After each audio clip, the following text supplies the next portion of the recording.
You do have critics on both sides, as you know, but some of your Republican critics argue that you are actually to the left of Hillary Clinton on foreign policy, that she's more hawkish than you are. Yeah. Here's the interesting thing about this, who's aligned with President Obama, whose foreign policy is closest to President Obama. Interestingly, many of the hawks in my party line right up with President Obama. Think about the big issues we've had in the last couple years.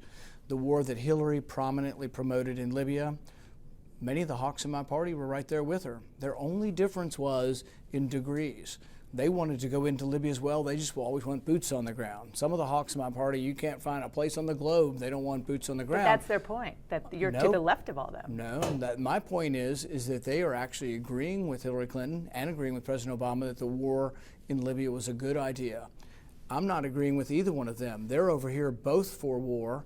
I'm over here saying that that war made us less safe, that it made radical Islam or allowed radical Islam to rise up in Libya. There are now large segments of Libya that are pledging allegiance to ISIS, supplying arms to the Islamic rebels in the Syrian civil war. President Obama supported this, Hillary Clinton supported this, and so did the hawks in my party.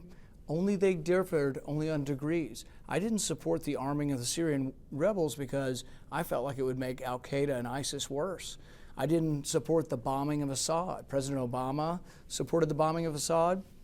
So did the neocons in my party. So really, they're together in supporting many of these interventions. And I've been the one not supporting these interventions because I feared if you bombed Assad, you would allow ISIS to go stronger. Secondly, it is counterproductive because right now, U.S. arms are getting into the hands of our enemy, al-Qaeda, al-Nusra, these other groups, Islamic extremist groups who are our sworn enemy. These are groups who attacked us on 9/11 and who supposedly we're trying to defeat, yet at the same time supporting them with these arms to overthrow this Syrian government. So you don't even want the U.S. to provide weapons or arms to these anti-Bashar al-Assad rebels? I don't want the U.S. government to provide weapons to al-Qaeda, to Islamic extremists, to our enemy. I think it's a very simple concept in my mind that you can't defeat your enemy if you're arming them and helping them at the same time. It makes no sense to me whatsoever. Have you told this to officials at the White House? We've had conversations, both in hearings and otherwise, and I think it's important for the American people to stand up and say, look, we don't want to go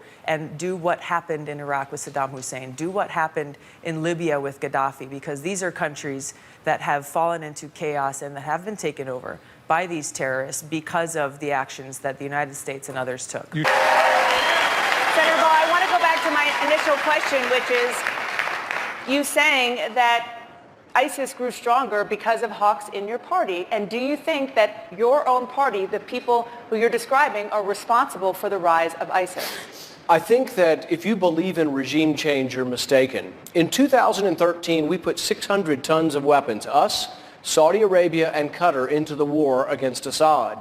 By pushing Assad back, we did create a safe space. We had people coming to our Foreign Relations Committee and saying, oh, we need to arm the allies of al-Qaeda. They are still saying this. It is a crazy notion. This is the biggest debate we should be having tonight, is regime change a good idea? Has it been a good idea?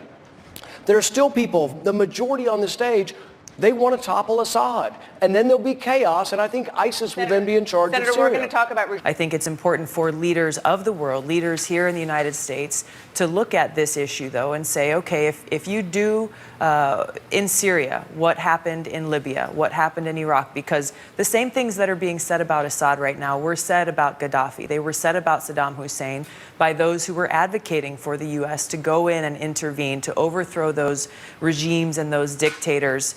The fact is that if that happens here in Syria, as U.S. leaders and others are advocating for, we will end up with a situation far worse than we're seeing today. We'll end up in a situation with far greater human suffering, with far greater persecution of religious minorities and Christians in Syria, and our enemy will be far stronger. They will take over the entire country of Syria. They will have greater weapons and capabilities and present a greater threat, not only to the people in the region, but to the world. With your Senator Paul, I want you to respond to what we just heard from Governor Christie. If there was a no-fly zone, you say that potentially could lead to World War III. Why? Well, I think if you're in favor of World War III, you have your candidate. You know, here's the thing. My goodness, what we want in a leader is someone with judgment, not someone who is so reckless as to stand on the stage and say, yes, I'm jumping up and down. I'm going to shoot down Russian planes.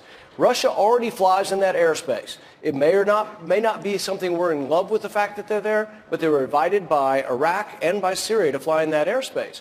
And so if we announce that we're going to have a no-fly zone, and others have said this, Hillary Clinton's also for it, it is a recipe for disaster. It's a recipe for World War III. We need to confront Russia from a position of strength, but we don't need to confront Russia from a point of recklessness that would lead to war. You tweeted recently, any candidate who supports a safe no-fly zone in Syria must admit that U.S. coalition ground air troops are needed to enforce. Yes. That's a statement directed at Hillary Clinton, who now supports a no-fly zone. The president opposes a no-fly zone, at least for now. It was a statement directed at all of our presidential candidates because as they are asked these questions and are taking positions on them, I think it's important for the American people to understand exactly what those positions mean. People are calling them different things, a no-fly zone or a safe zone, but for those who are pushing for this, they've got to be held accountable for the decision they're making, that this will require U.S. air assets to enforce it. It will require U.S. air assets to take out anti-aircraft missile defense systems, for example, that the Syrian government has. And again, that puts us into a direct head-to-head conflict with a sovereign government, the government of Syria, and with Russia and their allies, and will also require a very large amount of ground troops on the ground to enforce this. There are a slew of other issues with this and why I think a no-fly zone would be a terrible mistake. And Senator Paul, the White House is rolling out the red carpet next week for the president of China, President Xi. Governor Walker says that President Obama should cancel the state dinner because of China's currency manipulation and because of China's alleged cyber attacks against the United States. Is Governor Walker right? I think this goes back to essentially what we've been saying for the last 2 or 3 questions. Carly Fiorina also said, we're not going to talk with Putin. Well, think if Reagan had said that during the Cold War. We continued to talk with the Russians throughout the Cold War, which is much more significant than where we are now. Should we continue to talk with Iran? Yes. Should we cut up the agreement immediately? That's absurd. Wouldn't you want to know if they've complied?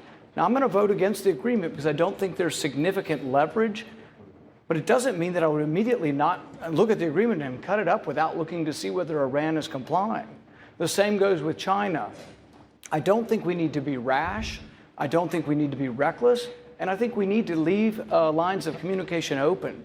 Often we talk about whether we should be engaged in the world or disengaged in the world. And I think this is an example of some who want to isolate us, actually, and not be engaged. We do need to be engaged with Russia. Doesn't mean we give them a free pass or China a free pass, but to be engaged means to continue to talk. We did throughout the Cold War, and it'd be a big mistake not to do it again. But your point about judgment is absolutely correct. Our commander-in-chief does need to have good judgment. And what you've just pointed out is that you would lack the courage to meet with both adversaries and friends to ensure the peace and national security of our nation.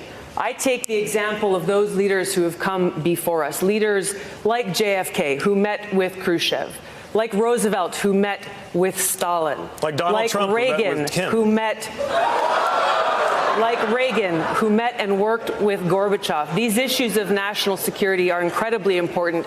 I will meet with and do what is necessary to make sure that no more of our brothers and sisters in uniform are needlessly sent into harm's way fighting regime change wars that undermine our national security. I'll bring real leadership and experience to the White House.